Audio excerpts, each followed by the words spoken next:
بسم اللہ الرحمن الرحیم الحمدللہ رب العالمین والعاقبۃ للمتقین الصلاۃ والسلام علی سید الانبیاء والمرسلین اما بعد۔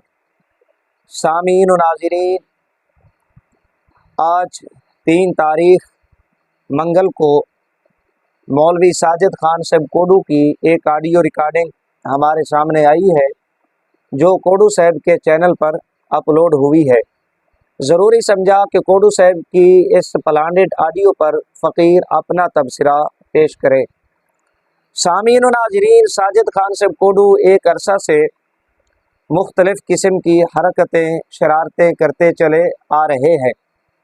کوڈو صاحب کی شرارتوں میں سے ایک شرارت یہ بھی ہے کہ مولوی ساجد خان صاحب کوڈو سنی علماء کو، مدرسین کو، واعظین، خطباء حضرات کو فون کرتے ہیں، کالیں کرتے ہیں اور انہیں ریکارڈ کر کے سوشل میڈیا کی زینت بنا دیتے ہیں، انہیں اپلوڈ کر دیتے ہیں۔ شومی قسمت، بدبختی آپ کہیں اس کوڈو صاحب کی کہ جس سوشل میڈیا کو، جن ریکارڈنگوں کو کوڈو صاحب سنی علماء کو بدنام کرنے کے لیے، اپنے تئیں ذلیل و رسوا کرنے کے لیے استعمال کرتے رہے، کوڈو صاحب اسی سوشل میڈیا کی بھیڑ چڑھ جاتے ہیں، انہیں اپنی ریکارڈنگوں کی نظر ہو جاتے ہیں، اپنی ریکارڈنگوں کی وجہ سے ذلیل و رسوا ہو جاتے ہیں۔ سامعین و ناظرین، معاملہ کچھ یوں ہے، پس منظر کچھ یوں ہے۔ ساجد خان صاحب کوڈو سنی علماء کو فون کرتے ہیں، کالیں کرتے ہیں۔ امام اہل سنت شیخ الاسلام والمسلمین امام احمد رضا خان قادری حنفی رحمہ اللہ کی مشہور زمانہ کتاب حسام الحرمین، یہاں سے ایک عبارت پڑھتے ہیں اور پھر سوالات کرتے ہیں سنی علماء سے کہ امام اہل سنت رحمہ اللہ نے یہاں جس وقوع کذب کے فتوے کا ذکر کیا جو گنگوئی نے لکھا تھا، کیا یہ فتویٰ آپ نے دیکھا ہے؟ گنگوئی صاحب کی کس کتاب کے اندر ہے؟ یہ فتویٰ کہاں ہے؟ حالانکہ کوڈو صاحب اور اس کے بڑے یہ اچھی طرح جانتے ہیں کہ امام اہل سنت رحمہ اللہ نے اس فتویٰ کے حوالہ سے دعویٰ کیا کیا ہے، آپ نے کیا لکھا ہے، یہ کوڈو صاحب بڑی اچھی طرح جانتے ہیں، اس کے بڑے بھی اچھی طرح جانتے ہیں۔ شومی قسمت، کوڈو صاحب جب سنی علماء کو فون کرتے ہیں اور ان کی کال ریکارڈنگ پر لگا لیتے ہیں اور امام اہل سنت رحمہ اللہ کی کتاب سے ایک عبارت پڑھتے ہیں، عبارت پڑھتے ہوئے ایک لفظ جو قد کاذبہ ہے، کوڈو صاحب اسے قد کاذبہ پڑھتے ہیں۔ آپ کوڈو صاحب کی ابتدائی ویڈیوز کو سماعت فرما لیں، یہ قد کاذبہ پڑھتے ہیں، قد کاذبہ نہیں پڑھتے۔ وقد طبعت مرارا في بمبئی وغيرها مع ردها أن من يكذب الله تعالى بالفعل ويسرر أنه سبحانه وتعالى قد كذب وصدرت منه هذه العظيمة فلا تنسبوه إلى فسق فضلا عن ضلال۔ جب یہ ویڈیوز، یہ ریکارڈنگیں ہمارے سامنے آتی ہیں، فقیر سمیت سنی علماء کوڈو صاحب کا محاسبہ کرتے ہیں، گرفت کرتے ہیں اور کوڈو صاحب کو یہ یاد دہانی کراتے ہیں۔ جناب، ایک جانب آپ بڑے بڑے دعوے کرتے ہیں کہ میں نے فلاں فلاں فنون کی کتابیں پڑھا رکھی ہیں، اتنے سالوں سے پڑھا رہا ہوں، ان کو تو کچھ آتا جاتا نہیں ہے۔ جناب کی اپنی حالت یہ ہے کہ آپ قد کاذبہ کو قد کاذبہ پڑھ رہے ہیں، یہ کیا بات ہے؟ ایک جانب اتنے بڑے بڑے دعوے آپ کے، دوسری جانب اوقات آپ کی یہ ہے کہ آپ قد کاذبہ نہیں پڑھتے، قد کاذبہ پڑھتے ہیں۔ جب سنی علماء یہ گرفت کرتے ہیں، محاسبہ کرتے ہیں، کوڈو صاحب کی ٹکور کرتے ہیں، تو کوڈو صاحب اس ٹکور کو، اس لتر پریڈ کو اپنے دل پر لے بیٹھتے ہیں، اپنے دل پر لے بیٹھتے ہیں، بکلاڑ کا شکار ہو جاتے ہیں۔ اسی بکلاڑ کے عالم میں کوڈو صاحب نے پھر آج ایک ریکارڈنگ اپنے چینل پر اپلوڈ کی اس کے اندر جو گل کھلائے کوڈو صاحب نے یقیناً وہ قابل سماعت ہیں۔ چوہے کی طرح جس سوراخ سے اپنے آپ کو نکالنے کی کوشش میں تھے کوڈو صاحب، جس پھندے سے اپنی گردن کو چھڑانے میں لگے ہوئے تھے، مزید اپنے آپ کو پھنسا دیتے ہیں۔ ساجد خان صاحب کوڈو، یہ ساجد خان صاحب کوڈو کی آڈیو کا پس منظر ہے جو میں نے بیان کیا۔ ذرا آپ کوڈو صاحب کی اس آج والی آڈیو کی جانب آ جائیں۔ کوڈو صاحب کے ایک شاگرد کوڈو صاحب کو فون کرتے ہیں، ابتدا کے اندر کوڈو صاحب کی شان میں چند جملے استعمال کرتے ہیں، تعریفی کلمات کہتے ہیں، ہوا بھرتے ہیں کوڈو صاحب کی۔ ہماری سریکی میں کہا جاتا ہے پھوکے مارنا۔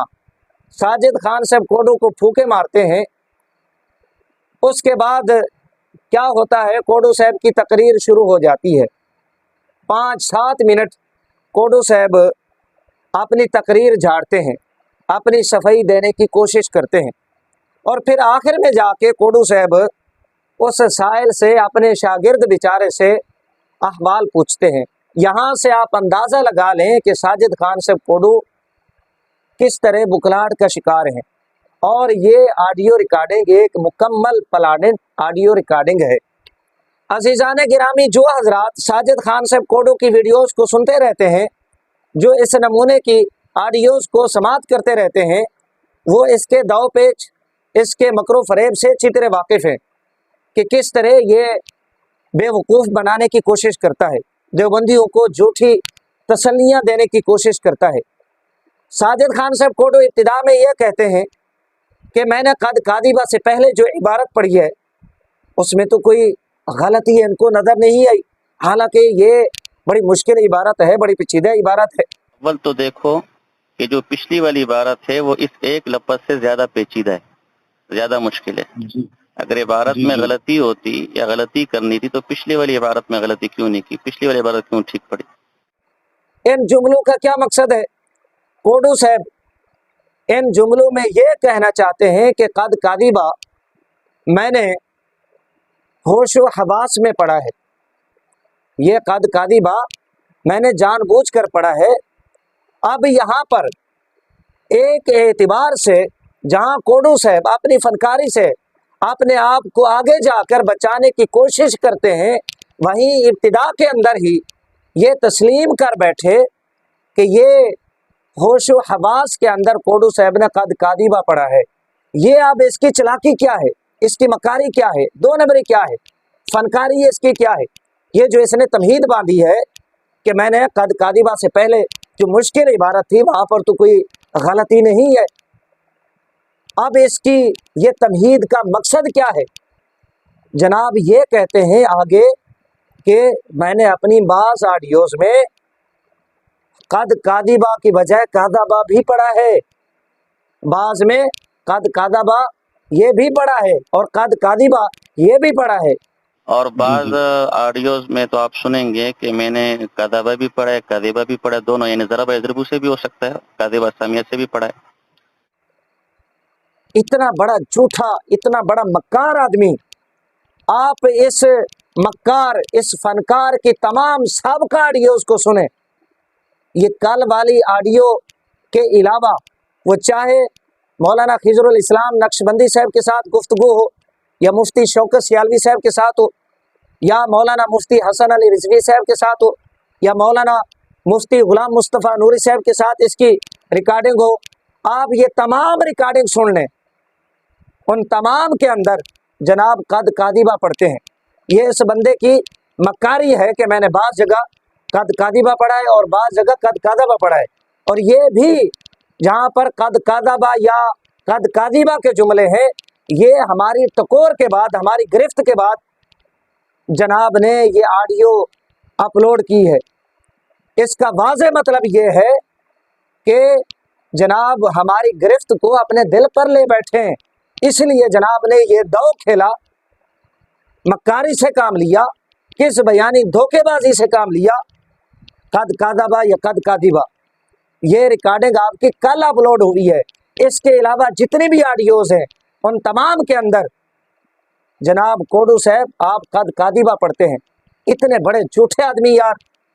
اچھا پھر مزے کی بات، جو لوگ سوشل میڈیا کا استعمال کرتے ہیں وہ بڑی اچھی طرح یہ جانتے ہوں گے کہ اگر کوڈو صاحب کی کل والی آڈیو کو بھی سماعت کریں جس میں قد کادبہ یا قد کادبہ کے جملے ہیں، واضح طور پہ آپ کو معلوم ہوگا کہ یہ آڈیو بھی ایڈٹ شدہ ہے. ایڈٹ کر کے اس میں یہ قد کادبہ کا جملہ شامل کیا گیا، ایڈ کیا گیا. وقد طبعت مرارا في بمبئی وغيرها مع ردها أن من يكذب الله تعالى بالفعل ويصر أنه سبحانه وتعالى قد كذب. تاکہ یہ باور کرایا جا سکے آڈیو کے اندر، جو آج والی آڈیو ہے، جیسے کوڈو صاحب دھوکہ دے رہے ہیں کہ بعض آڈیو کے اندر میں نے قد کادبہ پڑھا ہے اور بعد میں قد کادبہ یا قد کادبہ، یہ دھوکہ دینے کی کوشش کرتے ہیں. یہ آج کی آڈیو کے اندر ساجد خان کوڈو صاحب نے دیوبندیوں کو بے وقوف بنانے کی کوشش کی. تیسرے نمبر پہ ساجد خان صاحب کوڈو یہ کہتے ہیں اپنے شاگرد کو کہ اگر میں نے قد کادبہ غلط پڑھا تھا تو سننے والے بڑے بڑے مفتیان کرام تھے، سنی علماء تھے، وہ مجھے ٹوک دیتے، انہوں نے میری غلطی کیوں نہیں نکالی. تیسری بات یہ ہے کہ اگر یہ غلطی تھی تو جو سننے والے ہیں، بعض رضحانیوں نے تو باقاعدہ میرے ساتھ بحث کی ہے اس عبارت کے حوالے سے، اور بعض نے تو گالیاں تک نوبت آئی ہے جو ہے نا، وہ ایسا ایسا ترتیب کے ساتھ آتے رہی، کچھ آ بھی گئی ہیں. تو اگر یہ غلطی ہے تو سب سے بڑے جاہل اور اجہل تو وہ سننے والے ہیں کہ وہ غلطی نہیں نکال رہے. ساجد خان صاحب کوڈو، میرا خیال ہے آپ اپنے شاگردوں کو اور دیوبندیوں کو بے وقوف بنا کر ہی دم لیں گے، آپ انہیں ڈبو کے دم لیں گے. کوڈو صاحب اگر انہوں نے آپ کی غلطی نہیں نکالی، اس کا مطلب یہ تو نہ ہوا کہ آپ نے ٹھیک پڑھائے. ان کی توجہ آپ نے جو سوال کیا اس سوال کی جانب ہے. اگر انہوں نے آپ کی غلطی نہیں نکالی، اس کا مطلب یہ تو نہیں ہے کہ آپ نے یہ عبارت ٹھیک پڑھ دی. چوتھے نمبر پہ ساجد خان صاحب کوڈو اپنی صفائی میں دیوبندیوں کو، اپنے شاگردوں کو چونا لگاتے ہوئے یہ کہتے ہیں کہ جی یہ دیکھیں فلاں فلاں کتاب کے اندر لکھا ہوا ہے کہ استاد شاگرد عبارت کے اندر غلطی ہو جاتی ہے. مفہوم عرض کر رہا ہوں یہ کوڈو صاحب کی آڈیو کا. کوڈو صاحب اول بات یہ ہے کہ یہ الزامی گفتگو، الزامی حوالہ جات آپ اپنے اصولوں کے مطابق پیش نہیں کر سکتے، آپ اپنے اصولوں کی خلاف ورزی کر رہے ہیں. دوسرے نمبر پر جن جن کتب کے آپ حوالہ جات پیش کر رہے ہیں ان میں اپنے اپنے مقام پر ان مفتیان کرام نے ٹھیک لکھا ہے، سبقت لسانی کا اعتبار کیا جاتا ہے، کیا گیا ہے. جبکہ آپ کوڈو صاحب سبقت لسانی کا انکار کر چکے ہیں، آپ یہ اعتراف اقرار کر چکے ہیں کہ میں نے بعض مقام پر بعض آڈیوز میں قد کادبہ، بعض میں قد کادبہ پڑھا ہے. یہ آپ نے اسی لیے کہا کہ میں نے قد کادبہ سے پہلے جو عبارت پڑھی ہے وہاں تو غلطی نہیں ہے. یہ باور کرا رہے ہیں کہ جان بوجھ کر آپ نے پڑھا ہے. اسی بنا پر پھر آپ نے یہ دھوکہ دیا، جھوٹ بولا کہ میں نے قد کادبہ اور قد کادبہ پڑھا ہے. آپ سبقت لسانی کا انکار کر چکے ہیں، لہٰذا یہ حوالہ جات آپ کو فائدہ دینے والے نہیں ہیں. اور پانچویں نمبر پہ مولوی ساجد خان صاحب کوڈو اپنے شاگردوں کو اور دیوبندیوں کو چونا لگاتے ہوئے، بے وقوف بناتے ہوئے اپنی صفائی میں یہ کہتے ہیں کہ ڈاکٹر اشرف آصف جلالی صاحب نے بھی تو اپنی تقریر میں عبارت غلط پڑھی ہے، جملے غلط انہوں نے پڑھے ہیں. کوڈو صاحب مانا کہ آپ ہوشیار ہیں، چالاک ہیں، لیکن ذرا یہ بتائیں اگر کوئی عالم سبقت لسانی کی وجہ سے عبارت غلط پڑھے، کیا جو آپ کی غلطیاں ہیں وہ درست ہو جائیں گی؟ آپ جو عبارت کا ستیہ ناش کرتے رہیں، عبارت کا خون کرتے رہیں، آیا یہ ٹھیک ہو جائے گا؟ کیا اس کا مطلب یہ ہے کہ کوئی بندہ آپ کی گرفت نہیں کر سکتا، آپ کا محاسبہ نہیں کر سکتا؟ دوسرے نمبر پہ آپ کی جو قوت سماعت ہے کوڈو صاحب، یہ ٹھیک طرح کام نہیں کرتی. شاید آپ کو یاد ہو یا نہ یاد ہو، ہمیں سب یاد ہے مفتی اختر رضا خان صاحب علیمی ایک مناظرہ کے اندر انہوں نے ایک کتاب کا نام لیا تھا، میں اشارہ کر رہا ہوں آپ نے خواہ مخواہ ان پر تنقید کی اور اپنے بہرے ہونے کا ثبوت دیا کہ آپ کے کان ٹھیک کام نہیں کرتے، آپ نے فیس بک کے اوپر ایک تنقیدی پوسٹ لکھ دی۔ اگر توجہ سے سنیں گے، مفتی صاحب نے کتاب کا نام ٹھیک لیا تھا، اس وقت بھی آپ کے کانوں کا قصور تھا۔ اگر اب بھی ڈاکٹر صاحب کی عبارت کو آپ توجہ سے سنیں گے تو یقیناً آپ کے کانوں کا قصور نکل آئے گا۔ اور تیسرے نمبر پر ہم جو آپ کی گرفت کرتے ہیں، آپ کا محاسبہ کرتے ہیں، آپ کی غلطیاں نکالتے ہیں، یہ آپ کے بڑے بڑے دعووں کی وجہ سے ہے۔ جی، ایک جانب آپ دعوے کرتے ہیں فلاں فلاں فنون کی کتابیں اتنے سالوں سے پڑھا رہا ہوں، فلاں فلاں کتاب اتنے سالوں سے پڑھا رہا ہوں، ان کو کچھ آتا جاتا نہیں ہے، یہ بیچارے پتہ نہیں کچھ جانتے ہیں یا نہیں جانتے۔ ایک جانب آپ اتنے بڑے بڑے دعوے کرتے ہیں، شوخیاں مارتے ہیں، ڈینگے مارتے ہیں، اپنے آپ کو ترم خاں ثابت کرنے کی کوشش کرتے ہیں، لیکن اگر کوئی ہم جیسا فقیر آپ کی عبارت کی غلطیاں نکالے تو آپ محسوس کر جاتے ہیں، دل پہ لے بیٹھتے ہیں۔ کوڈو صاحب، اگر آپ نے اتنے بڑے بڑے دعوے کرنے ہیں تو پھر آپ اپنی عبارت ٹھیک کریں، یا پھر آپ اتنے بڑے بڑے دعوے نہ کریں کہ بعد میں آپ کو ہم فقیروں کی جو یہ گرفت ہے آپ اسے اپنے دل پر لے بیٹھے۔ کوڈو صاحب، یہ چند باتیں میں نے آپ کی آڈیو ریکارڈنگ کے حوالہ سے یہاں بیان کی ہیں، یہ تفصیلاً ابھی میں نے کلام نہیں کیا، یہ چند باتوں کی جانب میں نے اشارہ کیا ہے۔ جس طرح آپ نے مکر سے کام لیا، دھوکہ بازی سے کام لیا، اس کا میں نے اختصار کے ساتھ یہ اظہار کیا ہے۔ انشاءاللہ العزیز آپ کو افاقہ ہوگا، امید ہے آپ اسے ہضم فرمائیں گے، قبول فرمائیں گے۔